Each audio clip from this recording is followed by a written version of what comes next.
Assalamualaikum warahmatullahi wabarakatuh. Bapak Ibu yang memuliakan, mari kita buka pengajian kita dengan baca basmalah. Bismillahirrahmanirrahim. Alhamdulillahi ni'matihi tatimmus shalihat. Segala puji milik Allah yang telah menyempurnakan berbagai nikmatnya. Wassalatu wassalamu ala sayyidina Muhammadin Rasulillah sallallahu alaihi wasallam. Salawat dan salam marilah kita melimpahkan kepada junjungan kita semua habibana wa nabiyyina Muhammad Rasulullah sallallahu alaihi wasallam wa ala alihi wa ashabihi ajma'in. Dan sampai pada keluarga, para sahabat dan kita semua sebagai pengikutnya, mudah-mudahan memperoleh syafaatul uzma dari baginda Nabi Muhammad Rasulullah sallallahu alaihi wasallam. Asyhadu an la ilaha illallah wa asyhadu anna Muhammadan abduhu wa rasuluhu, amma ba'd. Kita semua bersaksi bahwa tidak ada yang kita sembah kecuali Allah. Tidak ada yang kita tuju kecuali Allah. Tidak ada yang kita cari dan maksud kecuali Allah Subhanahu wa ta'ala. Karena apapun yang kita kerjakan, amalkan, semuanya karena Allah Subhanahu wa ta'ala. Kita semua bersaksi bahwa Muhammad adalah Rasulullah sallallahu alaihi wasallam.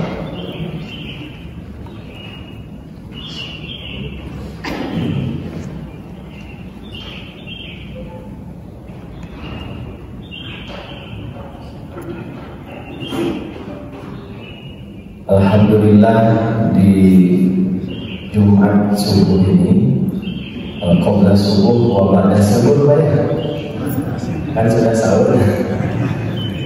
Kita insya Allah akan mengkaji berkaitan dengan satu ilmu, di mana ilmu ini adalah yang pertama lenyap dan hilang di muka bumi. Artinya bukan berarti ilmunya Pak, tapi prakteknya, pengamalannya yang hilang, tidak digunakan lagi.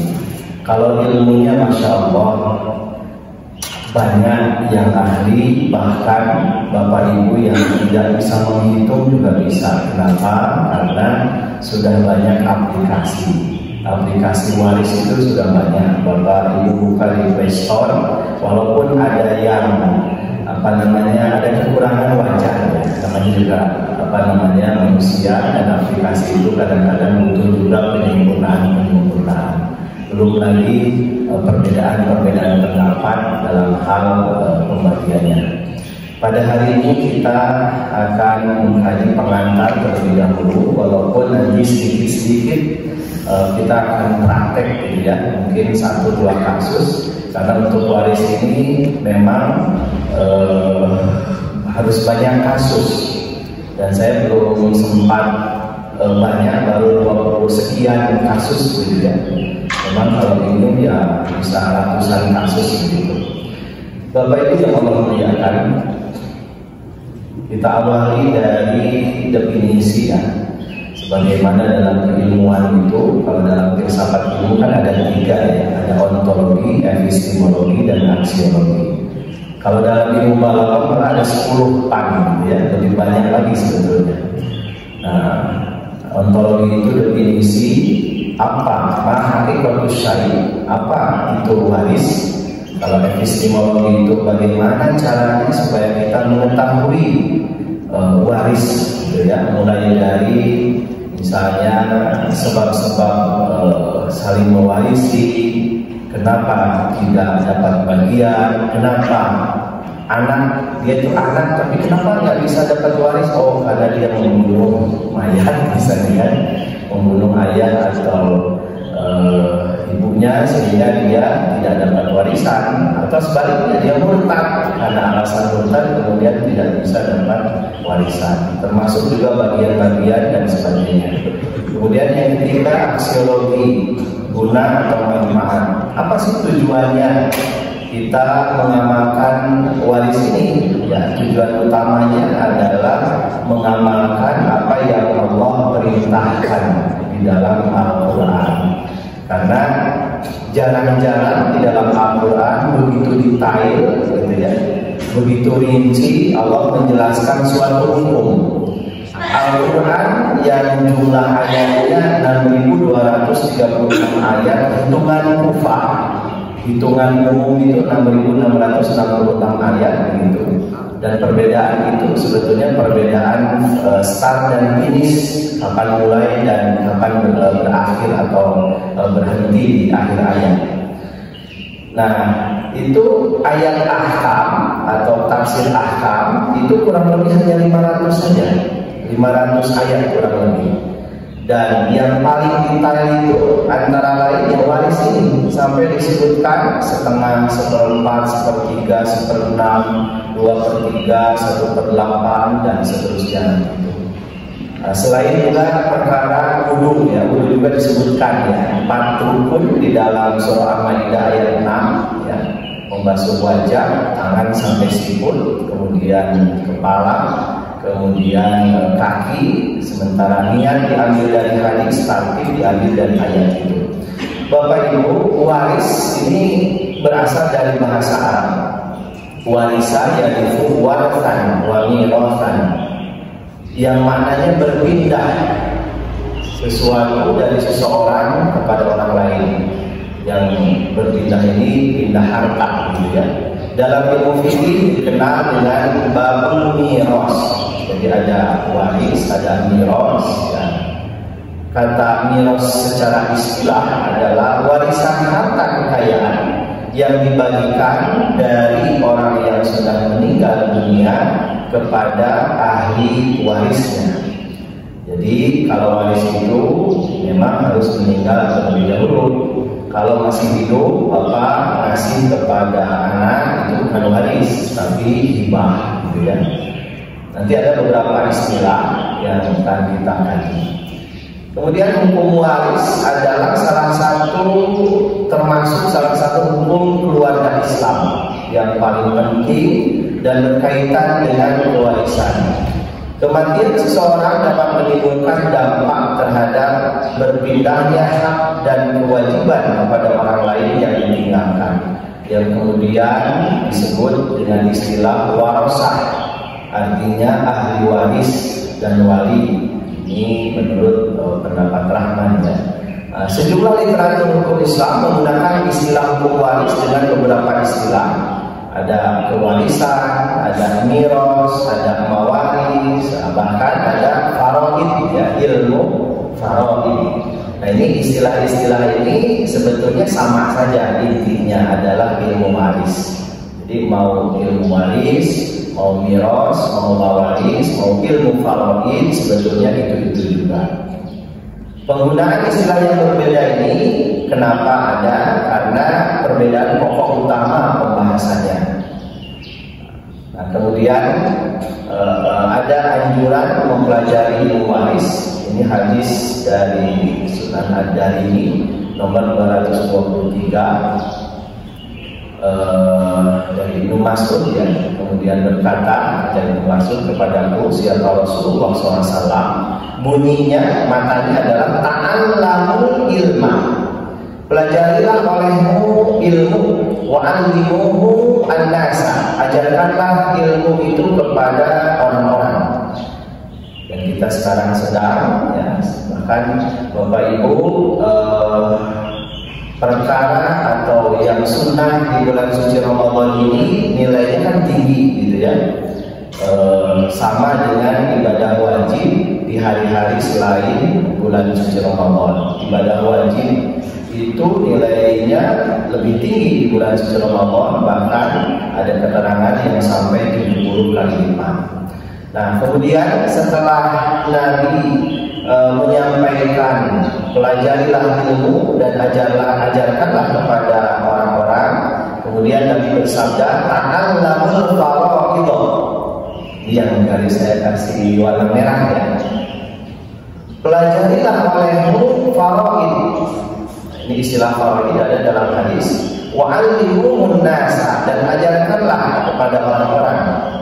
Kemudian ta'allamul Quran, pelajarilah Al-Quran, wa allimuhun nas, dan ajarkanlah kepada orang-orang. Fa inni imru'un maqbudun, karena aku adalah seseorang yang nanti akan meninggalkan dunia ini. Begitu juga wal ilmu sayubalu, ilmu juga akan lepas, akan meninggalkan dunia ini.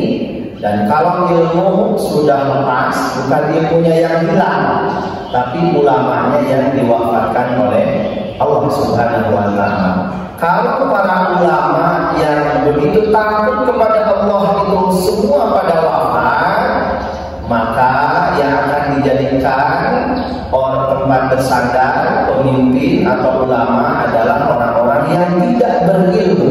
Kalau sudah seperti itu, watan harul fitanu, akan nampak fitnah-fitnah, ya, ujian-ujian. Hatta yakhtalifa ithnani fi fardhatin, sampai kemudian berbeda dua hal dalam masalah fardu dan sebagainya. Intinya dita'allamul faraid. Nah, ini artinya kita lanjut. Kemudian dasar hukum waris semuanya dalam surah An-Nisa, ya.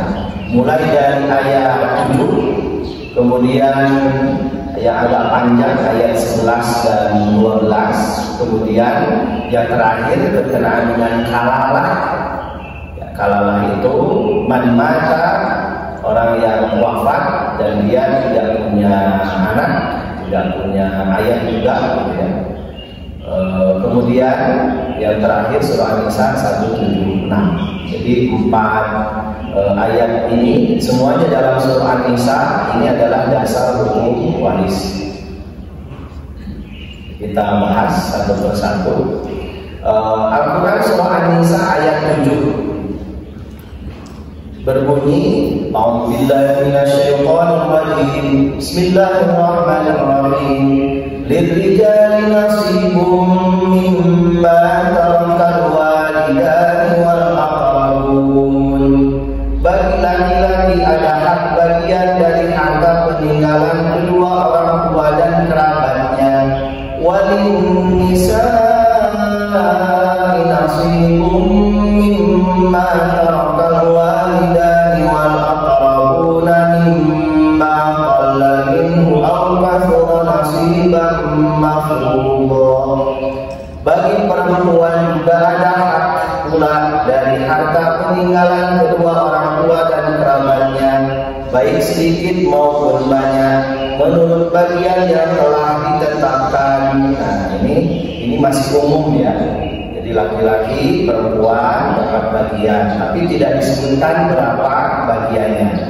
Yang umum di dalam surah An-Nisa ayat 7 ini nanti, atau yang global ini nanti dijelaskan oleh ayat 11. Nah, itu namanya tafsir Al-Quran bil Quran. Ayat 7 ini mujmal, maka ayat 11 ini adalah mubayyin. Nah, mubayyin ini merinci. Nah, ini ayat 11. Bismillahirrahmanirrahim. Yusikumullahu fi auladikum lidzakari mithlu hadzil unthayain.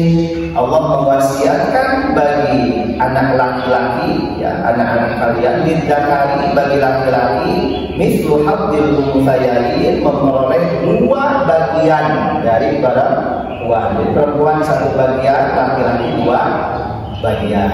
Ini ketentuan umum.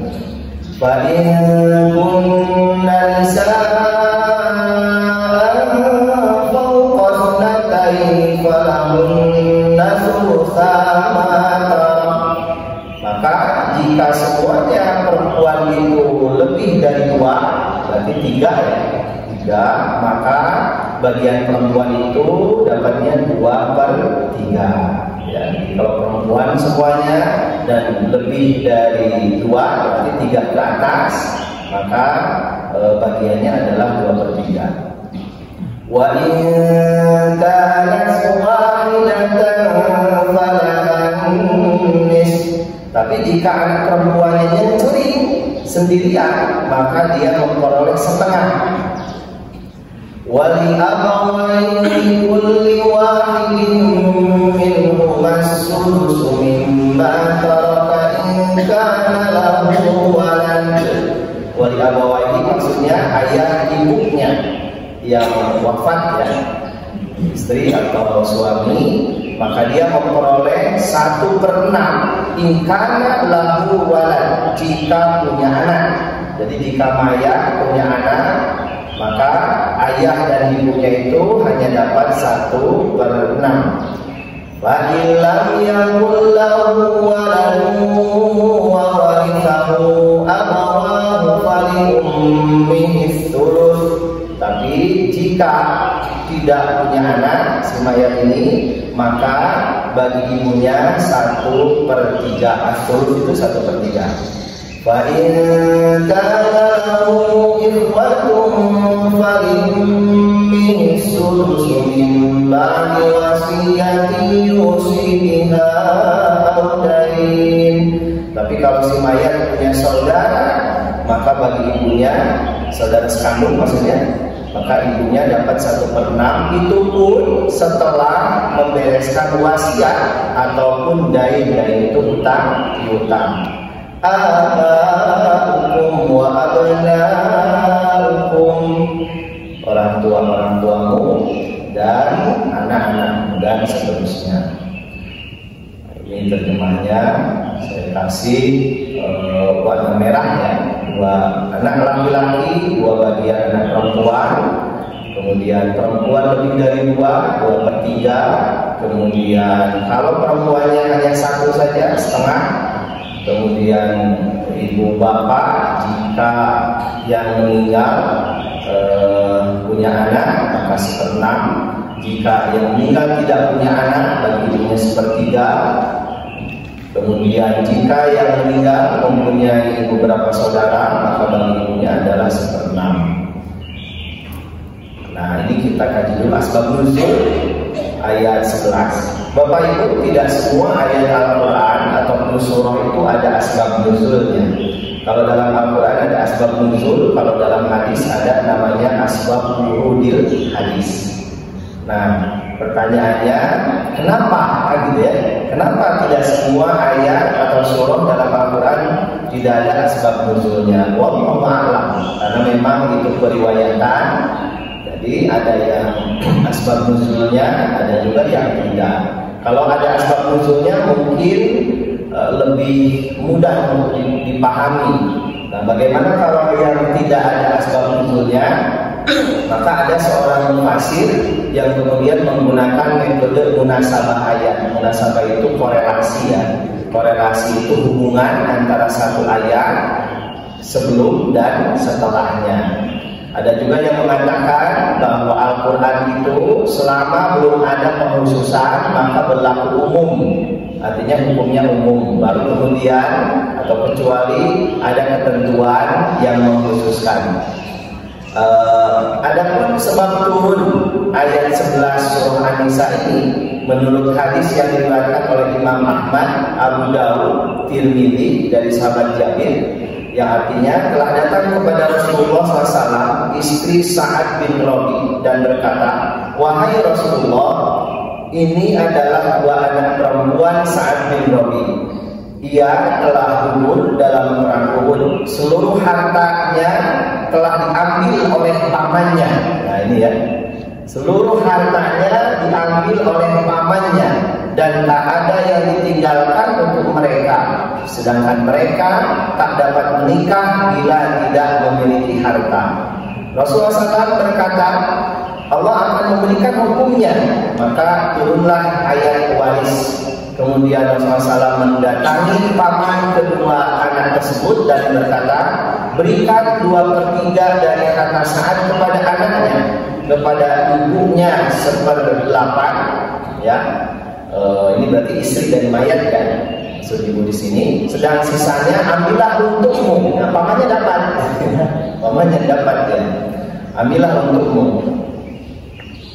Itu asbab nuzul dari ayat 11. Penjelasan singkat, Bapak Ibu, dalam ayat ini Allah menyampaikan wasiat yang mewajibkan kepada kaum muslimin yang telah mukallaf. Ya, mukallaf itu ya balik, mumayyiz, ya, bisa membedakan mana yang benar, mana yang tidak benar, untuk menyelesaikan harta warisan bagi anak yang ditinggalkan oleh orang tuanya, baik itu laki-laki maupun perempuan. Apabila ahli waris itu terdiri dari anak laki-laki dan perempuan, maka berikan kepada anak laki-laki 2 bagian dan kepada perempuan 1 bagian. Nah, sebetulnya masalahnya di sini ya. Saya beberapa kali menyelesaikan kasus waris, Pak. Itu ya sebetulnya sih karena satu ya, bisa jadi anak itu kurang atau tidak bahkan sama sekali pendidikan agama, ya. Artinya bisa jadi dia tidak tahu karena tidak diberitahu, tidak dididik sebelumnya. Yang kedua, soleh-solehah yang dinamakan gitu ya. Apalagi ketika bapaknya misalnya wasiat, pokoknya bapak hoyong dibagi teh hukum waris secara Islam, gitu ya. Saya pernah menyelesaikan kasus. Ini kasusnya rumit, Pak. Bahkan sebetulnya anaknya, salah satu anaknya pengacara. Dia minta bantuan. Saya lihat siapa yang saya tanyakan dulu itu siapa ahli warisnya. Istri bapaknya ada berapa? Ada 8. Tapi yang 8 nggak sekaligus, enggak. Kan ada yang wafat, kan gitu ya. Iya. Cuman dari yang 8 ini saya tanya lagi, karena kita negara hukum gitu ya, yang punya surat-surat berapa, gitu ya. Saya lupa lagi tuh. Yang jelas ada yang nggak punya surat nikah. Ketika nggak punya surat nikah, berarti anaknya juga tidak punya akte kelahiran. Nah, di situ satu masalah tuh. Lalu yang hidup berapa? Artinya kalau sudah ada yang wafat, begitu kan? Nah, berarti kan nanti bagaimana statusnya, gitu ya? Kalau sudah ada yang wafat, kalau dia kemudian punya anak, misalnya kan kalau anak laki-laki wafat, nanti dia bisa ke cucu, ya, cucu laki-laki ataupun cucu perempuan. Tapi kalau anak perempuan dan cucunya nggak dapat, gitu ya. Jadi yang bisa langsung dapat itu kalau anaknya laki-laki wafat, kemudian dia punya anak, berarti cucu, gitu ya. Nah ini, wah luar biasa Bapak Ibu. Jadi sampai saya coba hitung, gitu ya. Tapi ini harus ada kesepakatan. Masalahnya begini Bapak Ibu, tahun kemarin itu terjadi tragedi ya. Kalau nggak salah di mana gitu ya, agak-agak ke utara tuh. Saya lupa lagi. Dia ahli waris ini konsultasi ke MUI kelurahan. Hanya kasusnya di Cianjur gitu. Nah ini nih masalah tempat ya, administrasi sebetulnya. Nah kemudian yang namanya seorang ustaz ulama ditanya ilmu yang dia menjawab kan gitu ya, dia tulis gitu kan permohonan dari ahli waris itu, kemudian dikeluarkan. Ternyata keluarganya nggak terima, jadi nggak mau menggunakan waris atau apalah, mungkin ada kasus yang lain saya tidak tahu persis. Tapi ini rame gitu ya. Pokoknya mau digugat dan sebagainya, sampai kemudian lapor ke MUI Jawa Barat gitu ya. Saya juga dapat dari Sekum MUI Jawa Barat karena kasusnya di Kota Bandung, sementara orangnya yang keluarganya yang meninggal itu daerah Cianjur. Jadi itu hanya urusan administrasi saja sebetulnya. Kemudian saya mengeluarkan edaran ya. Jadi wanti-wanti kalau bukan daerahnya jangan, gitu ya, karena khawatir terjadi hal-hal yang tidak diinginkan. Sampai pengacara dari keluarga yang lain, itu kan satu keluarga ya, beda orang mau menuntut ketua MUI kelurahan itu. Ya padahal saya bilang menuntut gimana, itu orang mau konsultasi bertanya. Kemudian saya bantu jawab bahwa keputusan MUI itu sebetulnya tidak bisa menjadi dalil hukum. Karena hukum di kita dari MUI itu hanya sifatnya itu rekomendasi saja, tausiah saja. Mau ditaati boleh, tidak boleh apa, karena nggak berdampak, gitu ya. Hanya anjuran saja. Gitu. Kalau mau menggunakan hukum Islam, silahkan, tidak pun ya terserah keluarga masing-masing. Toh kita sudah memberikan kewajiban lah, kira-kira seperti itu. Itu yang tahun kemarin terjadi. Nah, saya kembali ke si bapak yang punya istri 8 itu ya. Ternyata bapak ibu, saya tanya berapa peninggalannya. Memang sih di atas 2M atau 3M gitu ya. Jadi kan begini, waris itu semakin banyak pasti kebahagiaannya semakin sedikit, kira-kira gitu ya. Jadi kalau 1/8 dari 800 juta itu kan 100 juta ya. Itu istri kalau dia punya anak ya, suami yang wafat punya anak, dia kebayang 1/8. Lah kalau istrinya ternyata ada 4, berarti ya 100 juta harus dibagi 4 gitu. Itulah ternyata Pak, kenapa istri kita nggak mau dipoligami Pak? Karena jatahnya berkurang. Ya, jatah bulanan atau nanti ketika bapak wafat kira-kira gitu. Itu dari aspek harta ya. Cuman yang saya pengalaman ketika itu, dan setelah kumpul semua ya, lalu saya jelaskan, ini terserah saudara semua mau jadi anak soleh-solehah apa enggak, terserah. Karena kadang-kadang ketika bapak, ibu, saudara ada, kadang-kadang saudara sebagai anak cuek saja, nggak mau bersilaturahmi. Ketika ayah bundanya wafat, pada cepet-cepet ke rumah, lemari bukaan yang eta cincin ya, ya, yang bisa diambil nih parbut gitu kan. Dan itu pun terjadi, ada seorang dokter lah, ya, dia mengeluh, ya, anak saya itu jarang saya ketemu dengan anak dan seterusnya. Ketika wafat itu dari Sumedang, dari luar kota, anak-anaknya pada datang itu, datang nanyain apa? Nanyain peninggalan. Masih hidup nggak disilaturahmi, tapi ketika sudah wafat pada datangnya ya dengan maksud ingin tahu harta ayahnya ada berapa. Nah, bapak ibu yang Allah muliakan, ada kata-kata yang saya dengar langsung itu dari anak perempuan ya. Pokoknya nggak mau, saya ini semuanya sama rata. Kita kan anak-anaknya. Oh, rupanya mungkin dulu si bapaknya itu ibunya sudah nggak ada ya. Bapaknya mungkin nggak sempat mendidik anaknya bab ajaran agama tentang waris. Artinya kenapa anak perempuan itu nggak mau menerima ketentuan dari Allah, kan gitu ya, nggak mau menerima. Saya bilang bapak ibu sebagai anak-anak, karena banyak ya, anaknya banyak gitu, sampai-sampai anak yang sah itu Pak, pokoknya walaupun dia betul anak si ayah, karena nggak bisa menunjukkan akte kelahiran, gitu kan, tidak boleh dapat waris. Sampai itu Pak, nunjuk-nunjuk. Tapi kok saya kan anak yang saksinya enggak. Kalau begitu tes DNA. Wah, sampai tes DNA gitu ya.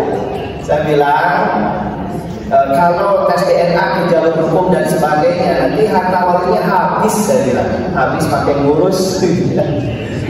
Ya habis pakai ngurus itu Pak, kan pengacara hukum kemana-mana itu pakai duit gitu kan. Nah, bapak ibu yang Allah muliakan, itu sampai kata-kata binatang keluar lah gitu ya. Saya berbeda istighfar aja gitu ya. Jadi ternyata begini ya, kalau manusia sudah dihinggapi oleh harta gitu ya, cinta dunia yang gimana ya, sampai hilang akal dan sebagainya dengan saudara sendiri dan sebagainya. Saya ulang lagi, bapak ibu ini wasiat ayahnya karena ingin dibagi secara Islam. Ini kan secara Islam. Saya kembalikan lagi, terserah gitu kan. Lalu ada yang punya ide, Pak, bagaimana kalau begini kita bagikan secara Islam dulu, semuanya sesuai gitu kan. Karena kalau semua ahli waris itu ada dari 25 ahli waris, itu yang dapat kan hanya 5.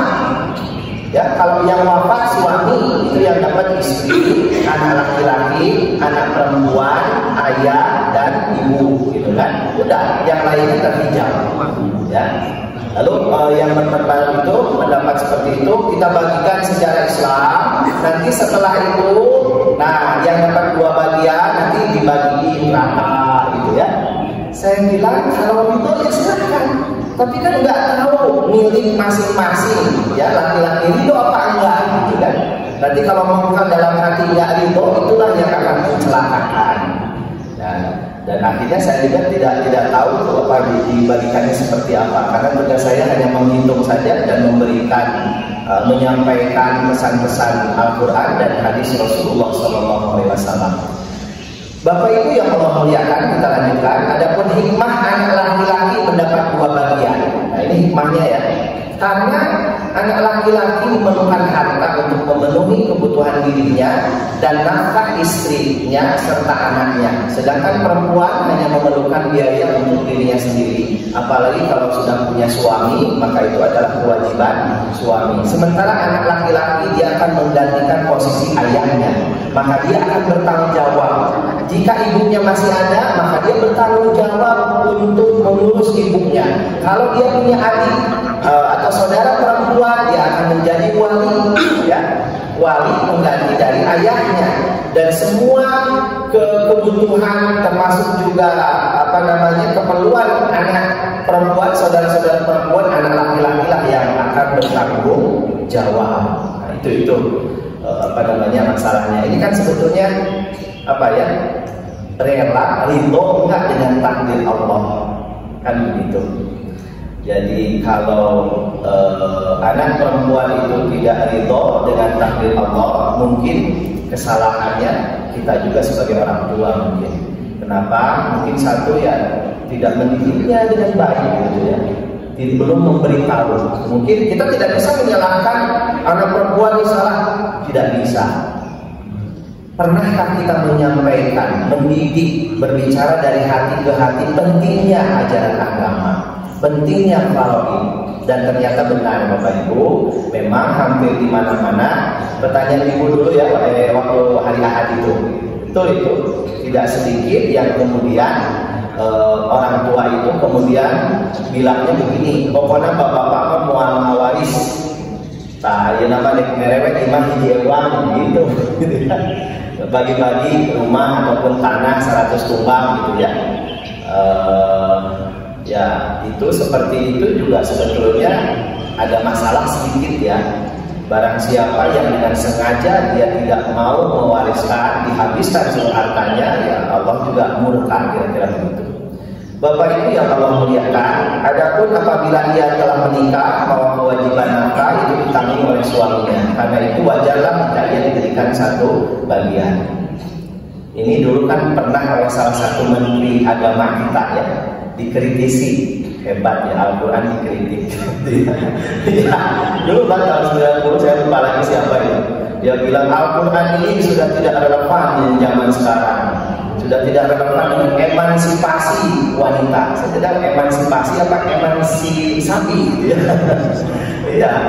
Jadi kok bilang tidak relevan ya. Allah tidak menurunkan kecuali untuk kemaslahatan umatnya kan gitu. Akhirnya sampai bahkan sekarang juga ada profesor perempuan siapa itu. Pokoknya semua harus rata kan gitu ya, dibagi rata. Aduh, ini sudah inna lillahi wa inna ilaihi raji'un ya. Oke, sekarang dalil ayat 12. Walakum nisfu ma taraka azwajukum illam yakul lahunna walad. Mungkin boleh saya tulis lah ya, saya mudah. Nah ayat 12 ini setengah, ini suami ya. Jadi suami dapat setengah jika tidak punya anak. Tapi kalau ada anak, jika tidak punya anak. Tapi kalau punya anak 1/4.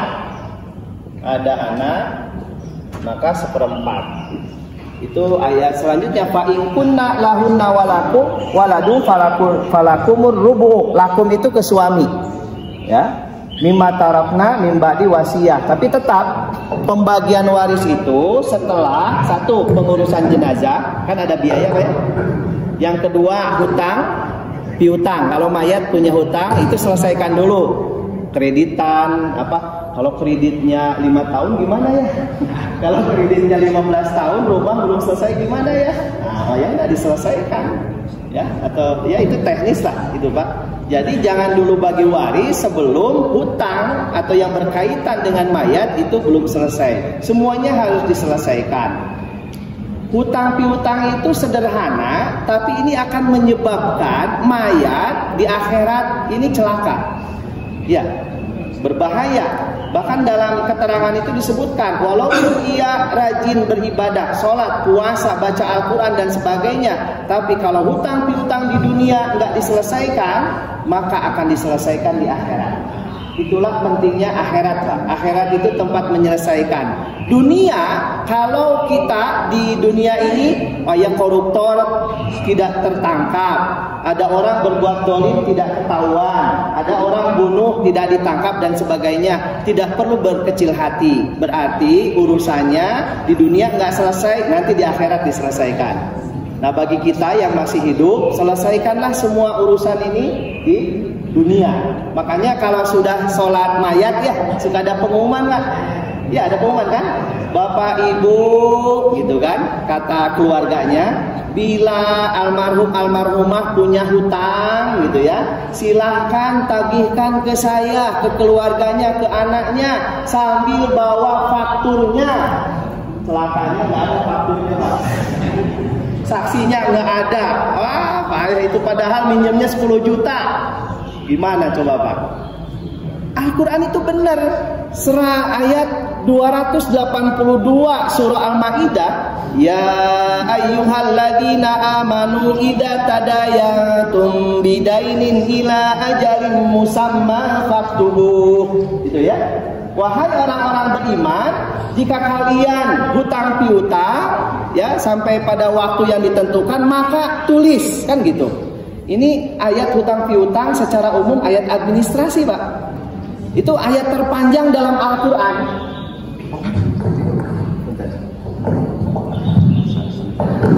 Jadi sebetulnya ajaran Islam itu administratif, disiplin, tertib, teliti. Buktinya ayat terpanjang dalam Al-Quran itu 282 surah Al-Baqarah itu tentang administrasi. Harus ditulis. Kalau sekarang mungkin notaris ya. Nah, sekian ya, kalau 100.000 nggak pakai notaris mungkin. Pakai apa namanya, kalau dulu segel materai. Nah, pakai materai. Lalu di situ harus ada saksi 2 orang laki-laki, Pak. Kalau nggak ada laki-laki, perempuan 4 orang. Tuh, saking apanya?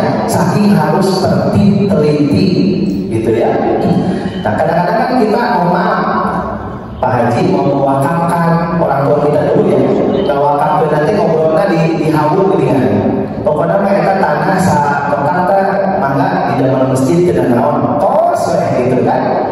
Tapi wasiat amanat ini enggak diberitahu ke anaknya, sehingga anaknya tidak tahu kalau sawah yang 1 kotak yang luasnya 200 kubak itu udah secara lisan ikrar diwakafkan. Ini kemudian di belakang hari jadi masalah, ya.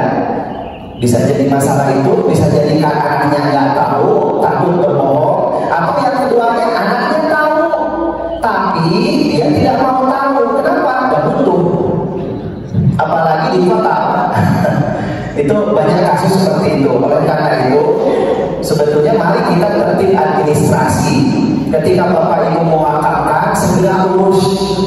Itu kan ke KUA dulu ya, bikin ikrar wakaf. Ada beberapa materai, lalu ke ATR ya. Walaupun itu mohon maaf nggak gratis juga. Ya, semakin banyak tanahnya, ya semakin cuannya semakin banyak juga. Gitu.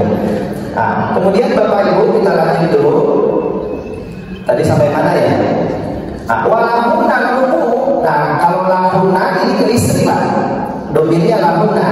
Bagi istri 1/4. Ya, jika tidak punya anak. Nah, ini 1/4 istri ya. Jika tidak punya anak. Kalau punya anak 1/8. Kalau punya anak ini 1/8. Kemudian tapi sama ya, mimpa diwasiati dusun nabiha dari setelah wasiat ataupun hutang-hutang. Nah, ini yang agak sulit, Pak. Wa in kana rajulu yurasu kalalatan. Jika si suami itu tidak punya anak, tidak punya ayah, ya, atau si istri juga sama, tapi dia punya saudara laki-laki atau saudara perempuan, maka bagi mereka adalah 1/6. Kalau lebih dari 1, maka semuanya berserikat atau sama-sama dapat 1/3. Nah ini ayat berapa ini? Ayat 12 ya. Kita lanjut. Waduh, kayaknya agak ini juga Pak ya. Udah surut ini ya. Satu lagi ya Pak ya. Terakhir ini. Terakhir dari waris ini surah An-Nisa ayat 176. Yastaftuna qulillah yuftikum fil kalala in imrun halaka laisa lahu walad wa lahu ukhtun falaha nisfu ma taraka.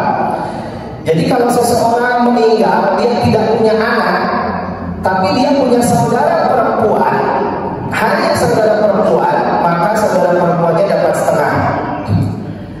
Kemudian kalau lebih maka semuanya dapat 2/3. Tapi kalau mereka punya saudara perempuan, laki-laki dan perempuan, maka bagi laki-laki 2 bagian dari perempuan. Nah ini keterangannya.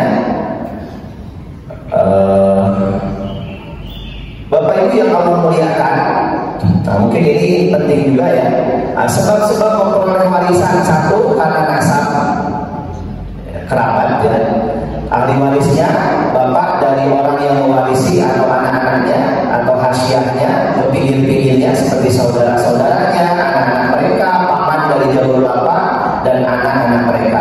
Yang kedua sebab pernikahan, yaitu akad yang sah yang menghalalkan hubungan antara suami dan istri meskipun suami belum menggaulinya atau dilakukan khalwat berduaan untuk bersenang-senang. Ini juga sama.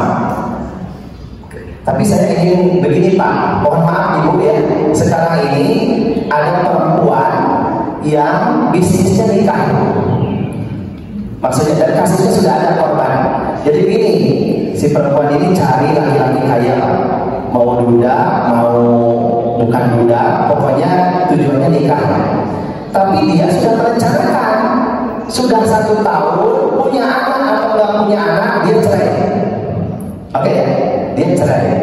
Lalu yang dia tempuh apa? Dia tempuh gunung ini ya Pak. Gunung ini, harta gunung ini, pokoknya dia ambil gitu. Kadang-kadang yang celaka semuanya diambil Pak. Dan saya punya jamaah dulu waktu haji, itu termasuk salah satu korban, sampai habis hartanya Pak. Jadi apa sertifikat mungkin dirayu ya, laki-laki kan kalah itu kalau dirayu Pak ya. Karena saking cintanya, sertifikatnya ganti nama istri, sudah 1 tahun atau 2 tahun udah cerai. Alasannya macam-macam lah, 1000 alasan. Nanti ketika dia sudah cerai, dia kan dapat harta tuh. Nanti dia cari lagi. Iya, memang begitu kerjanya. Mohon maaf ya, ada oknum gitu ya. Ya jadi maksud saya bapak-bapak hati-hati juga gitu ya. Ada yang seperti itu gitu ya. Nah saya nggak tahu kalau laki-laki ada nggak yang seperti itu gitu ya. Kebalikannya maksudnya gitu ya. Ya Allah alam lah. Tapi ini kasus terjadi. Jadi dia makanya hukum menikah itu dalam kajian usul fikih itu bisa wajib, haram, makruh, sunnah, mubah.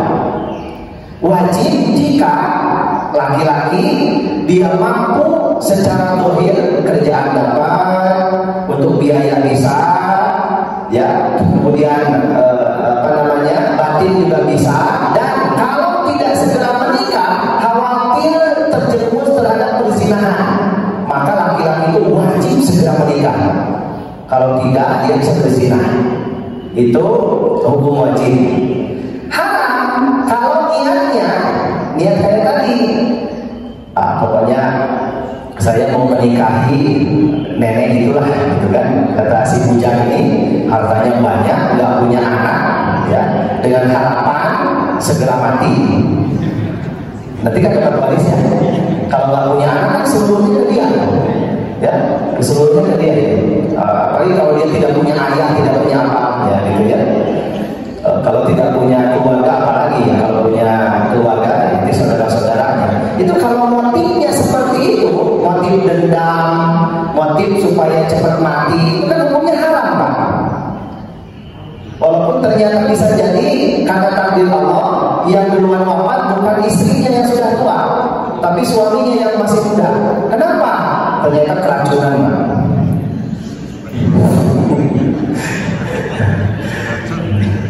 Oke Pak, itu intermezzo saja ya.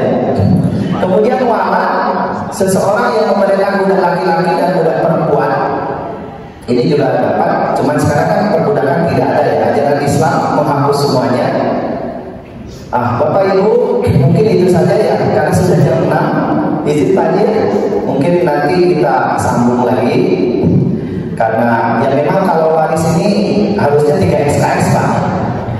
3 SKS itu berarti kali 50 ya, 150 menit, 2 jam setengah gitu kan. Saya kira itu saja mungkin ya. Mohon maaf Bapak Ibu, karena kita juga ingin sholat keutamaan sholat isyraq. Nanti kita lanjut insya Allah. Benar hakikatnya dari Allah, salah dari kabar saya. Billahi taufiq wal hidayah. Wassalamualaikum warahmatullahi wabarakatuh. Kalau ada pertanyaan mungkin untuk besok bisa ya, silahkan saja. Bapak Ibu, saya ada ininya, ada nomor telepon apa enggak gitu ya, supaya kalau Bapak Ibu nanya lewat WA saya kan bisa persiapan gitu ya. Kalau langsung bisa jadi saya nggak tahu juga.